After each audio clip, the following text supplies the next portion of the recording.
What is going on, guys? This is Michael Williams from Cartoon Universe, and this is my first Dragon Prince theory. All right, I'm liking this. I like it here. It's cozy. It's a cozy little situation. So I wanted to talk about dark magic after Dragon Prince Season 2. I wondered if they would kind of play with dark magic a little bit more in the way that they did, and I'm very glad that they did. If you don't know what I'm talking about, I'm here to ask the question, is dark magic in this universe inherently evil? Because most people act as if it definitely is, especially the elves. They're really not cool with the practices and they've got a lot of problems, but they kind of tease the possibility that dark magic isn't necessarily a bad thing. Season 2 played around with this as Callum used dark magic for a greater good purpose. Yeah, he had to, murder a slug, I guess, but he saved a much larger and I guess more important creature. I don't know. I mean, maybe we don't trade lives, like Cap said, but I don't know. The point is, his heart was in the right place. He was trying to do a good thing. And while he definitely got a little bit of flack for it, he ended up still being a hero. So in the future of the Dragon Prince, are we going to see this played around with a little bit more? I don't think we're done seeing Callum use dark magic. It seemed like this is a thing that's going to continue to happen, especially since he's the magic boy. So let's dive into this. This is actually not a new concept. First off, you have the yin and yang, which is light and dark, good and bad, the good within the bad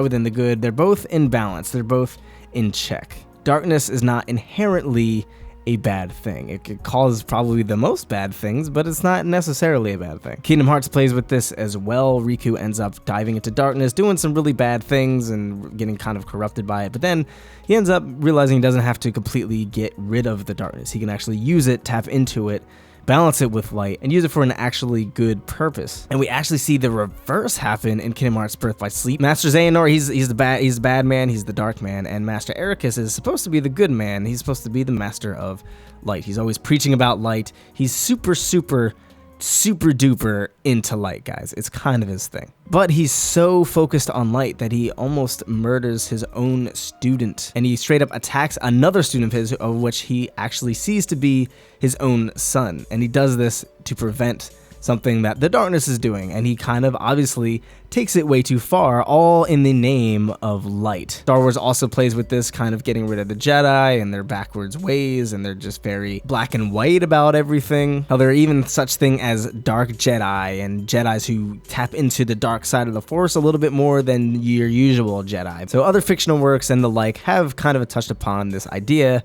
that light can be bad and darkness can be good. But there's a slight problem in terms of the Dragon Prince, and that problem is that dark magic in this universe requires the absorption of the energy of magical creatures, i.e., pretty much murdering them. So that's pretty blatantly bad. That's not a good thing to do. That's not a really good thing to tap into.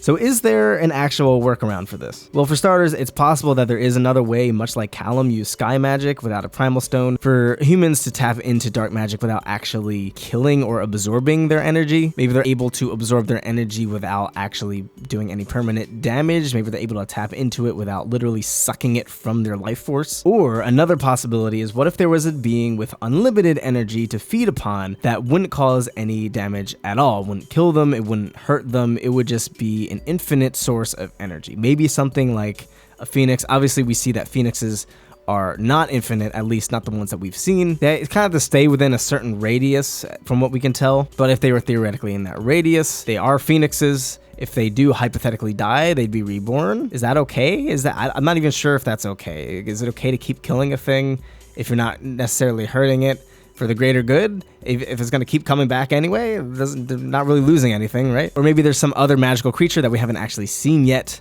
in the Dragon Prince that, again, can kind of give off some sort of infinite energy source to use for dark magic and use it for good. Either way, I really love moral questions coming into fantasy tropes like this because it kind of tells us a lot about the real world. And from what we can tell, they really set up a lot of stuff in the earlier seasons. The creators, the writers all have most of the world and lore planned out, and how the story is going to happen mapped out as well. So I'm sure we're going to see more of this in the future, and I really can't wait to explore it even deeper because I think we're just now scratching the surface. But what do you guys think about this? Do you think dark magic can be used for good and there's a way around it? Do you think this is going to be a greater issue for the series, or do you think it's just a one-off thing they're going to just drop? Definitely let us know in the comments down below. If you're new here, be sure to subscribe, hit that notification bell for more Dragon Prince and all things cartoon and animation. And if you enjoyed this video, be sure to leave it a like. Thank you guys so much for tuning in. I've been Michael Williams. You've been watching Cartoon Universe, and we'll see you in the next video. Peace.